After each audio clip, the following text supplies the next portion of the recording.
عبادت کرتا رہا.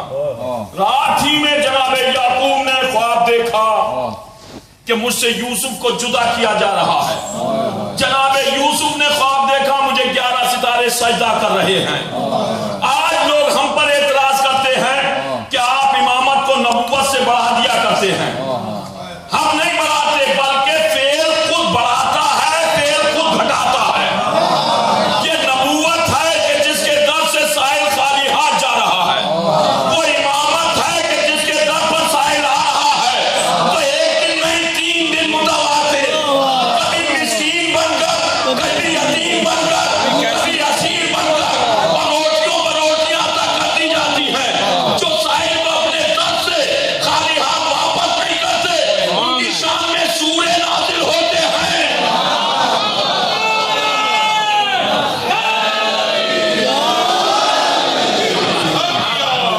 یہ نبی ہے.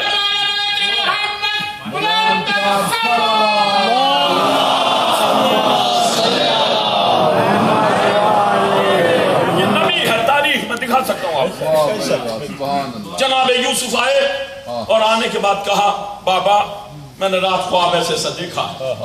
تو فوراً کہہ دیا جناب یعقوب تو گھبرائے ہوئے تھے اور کہہ دیا جناب یعقوب نے اپنے بھائیوں سے خواب بیان نہ کرنا. مجھے کوئی جناب یوسف کی داستان نہیں پیش کرنا. میں تو مقصد کیوں یہ امامت ادھر منتقل ادھر کیوں گئی. بس جیسے یہ کہا صبح کو 2-4 روز بعد جو تاریخ کہتی ہے کہ جناب یوسف کے بھائیوں نے کہا بابا ہم یوسف کو لے جانا چاہتے ہیں. مقصد تھا کہ یوسف سے زیادہ محبت آپ کے ذہن میں ہے واقعہ تھا. لے کر کے گئے جنگل میں پہنچے. جا کر کے ارادہ کیا کہ یوسف کو قتل کریں. جب بھائیوں نے ارادہ کیا تو جناب یوسف کا حقیقی بھائی جس کا نام یہودا حقیقی بھائی تھا. اس نے جب دیکھا یوسف کو قتل کرنے پر یہ آمادہ ہیں، چھری اور رسی سب ہے، تو وہ فوراً سامنے آ گیا. اور آنے کے بعد اس نے کہا کہ میں یوسف کو ذبح کرنے کے لیے منع نہیں کرتا لیکن ایک مشورہ میرا ہے. کہا مشورہ کیا ہے؟ کہا تم یوسف کو ذبح نہ کرو. کیا اور کہا یہ جو بیابان جنگل میں کنواں ہے یوسف کو برہنہ کر کر اور یوسف کو اس میں ڈال دو. جب اس میں ڈال دو گے تو یہاں پر نہ کوئی آتا ہے نہ کوئی جاتا ہے، کوئی نہ کچھ کرتا ہے، تو یوسف اس میں تڑپ تڑپ کر مر جائے گا اور تمہارے ہاتھ بھی محفوظ ہو جائیں گے ایک معصوم کے خون سے رنگنے سے. نہیں تو تمہاری نسلوں پر یہ دھبا آئے گا. نبی کو قتل کیا کہ نبی کو قتل کیا. بس جیسے اس نے یہ مشورہ دیا بھائیوں کو یہ مشورہ پسند آ گیا اور پسند آتے ہی انہوں نے یہ فعل انجام دیا. یوسف کو اس کنویں میں ڈال دیا. اب تاریخ کہتی ہے کہ بظاہر تو یہودا کا یہ مشورہ تھا کہ یہاں مر جائے گا یوسف. باطنی طور پر یہودا کے ذہن میں تھا کہ وہ ہے قادر مطلق. وہ ہے قادر مطلق. ہو سکتا ہے ایسے اسباب فراہم کر دے، کسی کو یہاں کنویں پر بھیج دے اور وہ پانی بھرے یوسف کو نکال لے. بس باطنی طور پر اس کا یہ مشورہ، اس کا یہ خیال خدا کو اتنا پسند آیا کہ اس نے ہمارے ایک نبی کو، ایک معصوم کو بچانے کا مشورہ دیا.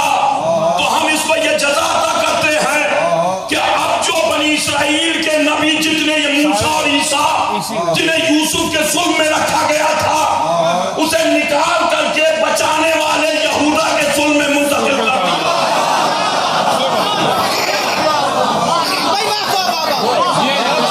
کیا بات ہے.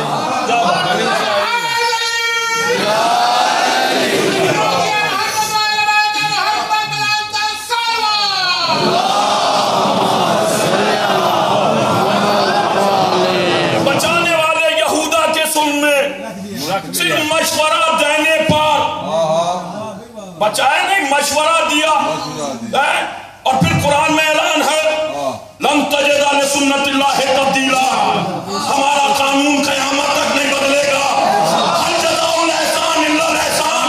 ہم احسان کا بدلہ احسان سے دیں گے. قانون قیامت تک نہیں بدلے گا. تو جو یوسف کو بچانے کا مشورہ دے اللہ اسے اتنا انعام دے دے. اور جو فخر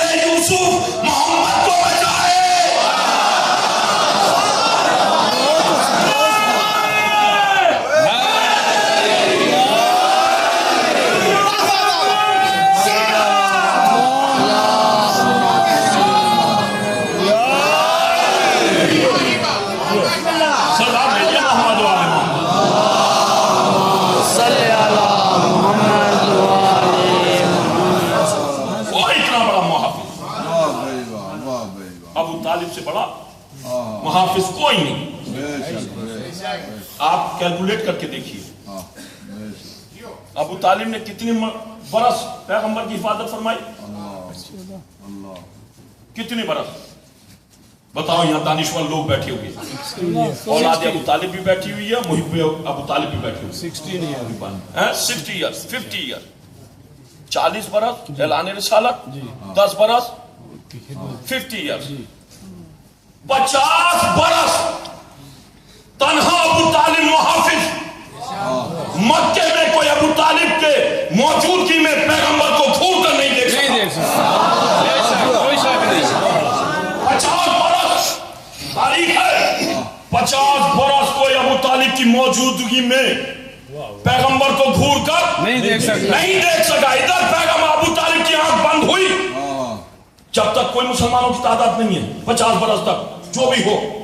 لیکن 50 برس کے بعد اب مسلمان ہزاروں میں تبدیل ہو گئے. 50 برس محافظ تنہا ابو طالب, اور ابو طالب کی آنکھ بند ہو گئی. زیادہ سے زیادہ 3 برس یا اس سے کم. اب بتاؤ انصاف کر کے جو 50 برس محافظ بن کے حفاظت کر کے چلا گیا وہ تو آج تک مسلمان نہیں, اور جو 3 برس مکے میں محمد کو نہیں رکھ سکے.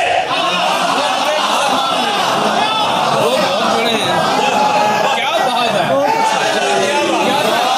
کیا بات ہے.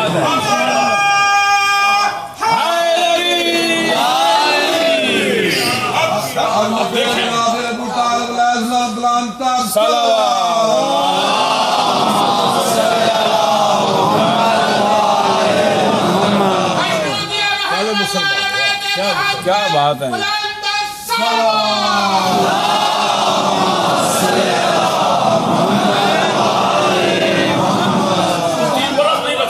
کیا صلاح دیا ہے, 3 برس کیا صلاح دیا ہے. آپ دیکھیں تو 3 برس, بے شک 3 برس وہ 50 برس تنہا محافظ بنا رہا.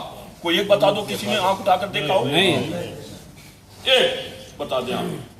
اور یوں ہی نہیں, اسی لیے اس سال کا نام عام الحزن رکھ دیا جس سال میں ابو طالب اور خدیجہ کی بہت فرق ہے زمین آسمان کا. دونوں یہ شخصیتیں ایسی تھیں جن کا احسان اسلام نہیں اتار سکتا. مسلمان کے اوپر بات چھوڑو, مسلمان کی تو بات ہی مت کرو. اسلام نہیں اتار سکتا. اسلام جناب خدیجہ کا مرتبہ کوئی معمولی نہیں ہے. بیچے پڑھا ہوں طالب بہت بڑا دین غالب انہی کی وجہ سے آیا, ہماری وجہ سے نہیں آیا. یا ہم اللہ اکبر بلند کرتے مسجد سے تو یہ مت سمجھ لینا کہ ہماری وجہ سے دین غالب, یا ہم 2 رکعت نماز پڑھ لیں تو یہ نہ غلط فہمی ہو جائے کہ ہماری وجہ سے دین غالب آیا. خوش فہمی نکال دیجیے گا. لا اکراہ فی الدین, دین میں کوئی جبر نہیں ہے, نماز پڑھو یا نہ پڑھو, کوئی کسی کو کوئی احسان نہیں ہے.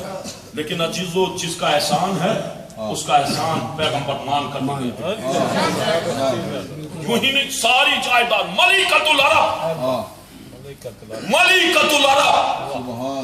ہمارے یہاں ایک تقریر ہو رہی تھی اور اس تقریر میں یہ کہا گیا کہ یہ کیا شور مچایا جاتا ہے جناب خدیجہ کو کہ ملکۃ العرب تھی.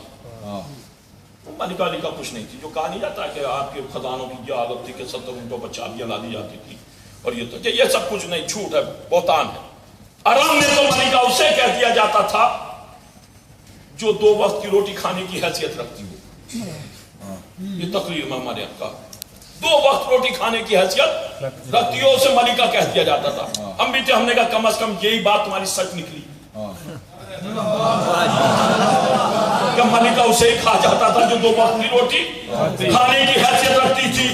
اور تمام ازواج کے نام دیکھ لیجئے, کسی کے سامنے ملکہ نہیں لکھا گیا. نہیں, اس کا مطلب یہ ہے بس خدیجہ ایسی بیوی تھی اس میں ملکہ کی خصوصیات ہیں. تو یہ ملکہ جب چاہیے نہیں 2 روٹیاں کھاتی تھی آسانی سے. 2 وقت نہیں, ملکہ توجہ چاہ رہا ہوں, ملکہ نے پیغام دیا اپنی امت کے لیے. نوجوان بیٹھے ہوئے اس لیے وہ پیغام میں ذہن میں لے کر کے آیا تھا تو وہ آپ تک پہنچا. جناب خدیجہ کی سیرت کا ملاحظہ فرمائیے. بہت سنا ہے آپ نے, میں تو آپ کے سامنے کیا جناب خدیجہ جب پیغمبر اسلام کی پہلی سنت جب آپ سنے شعور یا سنے شباب کہنا چاہیے کہ پہنچے تو اپنے چچا کے پاس آئے، چچا ہم چاہتے ہیں قصبے معاش پر ہم بھی کمائیں۔ پہلی سنت تھی پیغمبر کی کہ جب بچہ اس قابل ہو جائے کہ اپنی روٹی خود کما سکتا ہو تو پالنے والوں کا بوجھ نہیں بننا چاہیے۔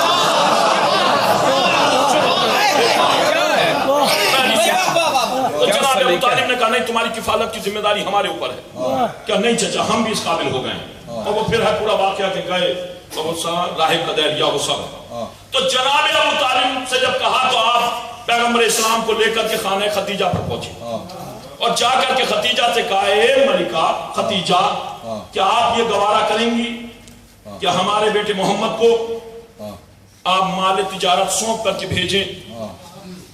پر جیسے کہا جناب خدیجہ تو پہلے سن چکی تھی، انہوں نے کہا ہم ٹھیک مانتے ہیں۔ اس وقت تاریخ کہتی ہے جناب خدیجہ کو سردار قافلہ کی تلاش تھی، جو سردار بن کر کے جایا کرتے تھے، وہ مال میں خرد برد کیا کرتے تھے۔ کسی امین کی تلاش تھی خدیجہ کو۔ اب تو سلوات تو بھیجو محمد کا ذکر